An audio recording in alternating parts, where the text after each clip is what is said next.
সরকার সাহেবের কাছে একটা প্রশ্ন করতে চাই। কত সুন্দর গান করিল আমার গুণের ভাই বরফির আব্দুল কাদের জিলানীর জীবনী। জন্মমাত্র থেকে অনেক কথা আপনারা জানেন।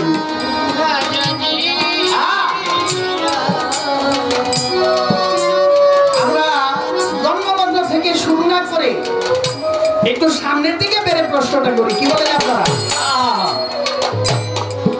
আমার দাদা বাংলাদেশের মধ্যে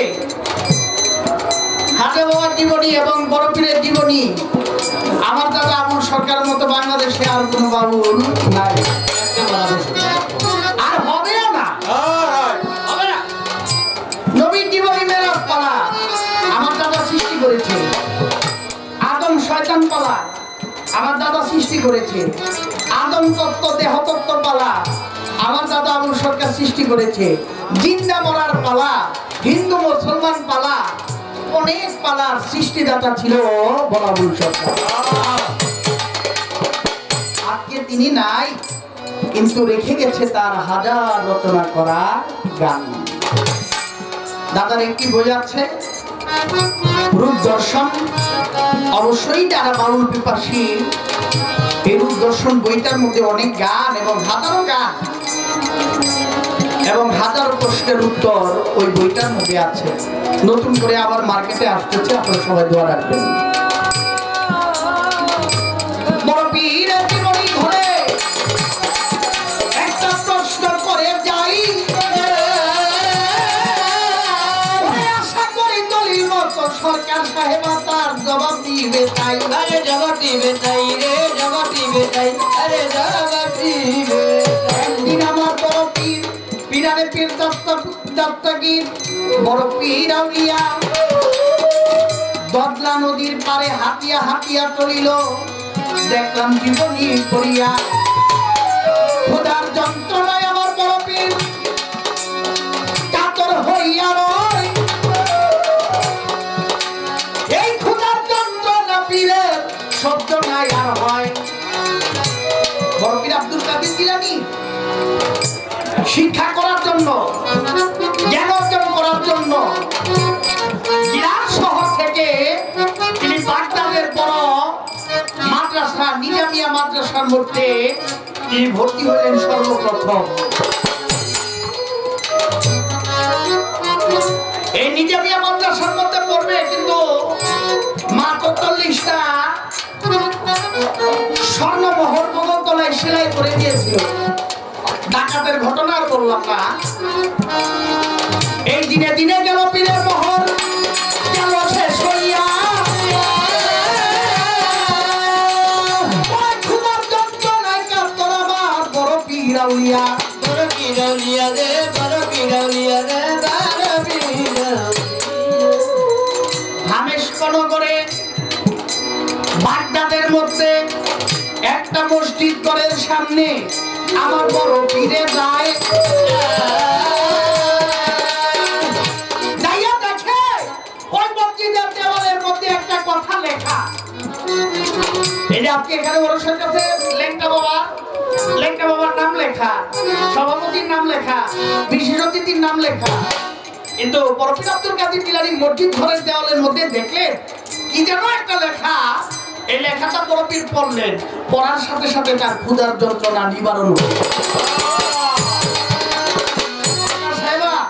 ওই মসজিদের দেওয়ালে কি লেখা ছিল আগে পরে শুনছেন কথা? আপনারা পালা গান শোনেন না? আগে পরে এই প্রশ্ন শুনছেন? যদি হুই না থাকেন তাহলে ঘুরাই জিগাই, এটাই থাকবো। আজ এই একটু হইল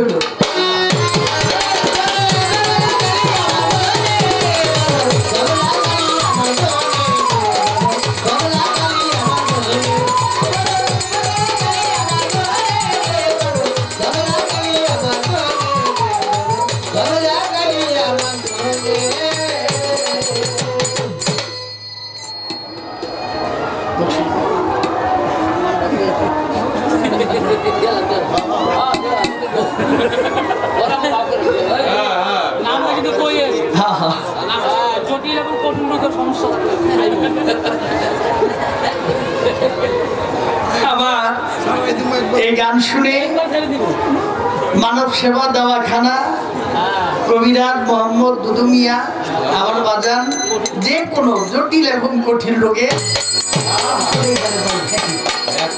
100 টাকা ইনি প্রতি সালাম আসসালামু আলাইকুম। এই একটা কথা কিন্তু মনে পড়ে গেছে আর দলের গানই তো কি হারাজ লেঙ্গা বাবার গান আমগো বান্ডে কম করবো না ইনশাআল্লাহ। এক মাওলানা গেছে ওয়াজ করতে, এই ওয়াজ করতে যায় মানে বেড়ার হইল বিড়ির ফ্যাক্টরি। এই মাওলানারা ওয়াজ করতেছে, মুমিন মুসলমান ভাইরা গো, ও আমার দরদের ভাইরা, যদি আল্লাহর কাম করতে চাও, যদি জান্নাতে যাইতে চাও, ধূমপান মুক্ত এলাকা গঠন করো। মানে ধূমপান করা যাবে না, এটা তো মাকরু, চারটা মাকরুতে একটা হারাম। হ্যাঁ, ধূমপান করা যাবে না। মানে ওই যে বিড়ির ফ্যাক্টরি হে বেড়াই কয়, আরে মিয়া আপনারে আনছি আমি, এই যে নতুন বড় ফ্যাক্টরি করছি, আগে ছোট আছিল ব্যবসা, অনেক বড় হয়েছে, এর লেগে আপনারে আনছি। আপনি একটু ওয়াজ করলে হাজার হাজার লোক আইব, হ্যাঁ করে একটু বুঝাই কইবেন যে এই আমার বিড়ির ফ্যাক্টরির নাম জানাতে হয়। মাওলানার পাঞ্জাবি টাইনা পিছন থেকে, আরে ভাই কি কন, অনেক বেটা হাদিসে যেটা পাইছে এটা কইব না, অনেক বেটার পাঞ্জাবি টাইনা খালি কই ভাই এই বন্ধ করে। আরে বেটারা কই ভাই খাইবেন যখন, এই যে আপনার মালিক ভাই মালিক বিড়ির ফ্যাক্টরি দিতে, মালিক বিড়ি খাইবে। কারণ বিড়ি খাওয়া কেউ রে কই আছে, আরে 2 মাস পিড়ে যাবো, অন্তত বিড়ি খাওয়া থেকে বিরত রাখা যাবে না। আপনাদের যাদের কঠিন সমস্যাটা হয় অবশ্যই আমাদের দুনিয়ার সাথে দেখা করবেন, জীবনে রাখবো না। কিন্তু আরো বাড়াই দেওয়া লাগবে, 2000 টাকা দিবেন, 2000 টাকা।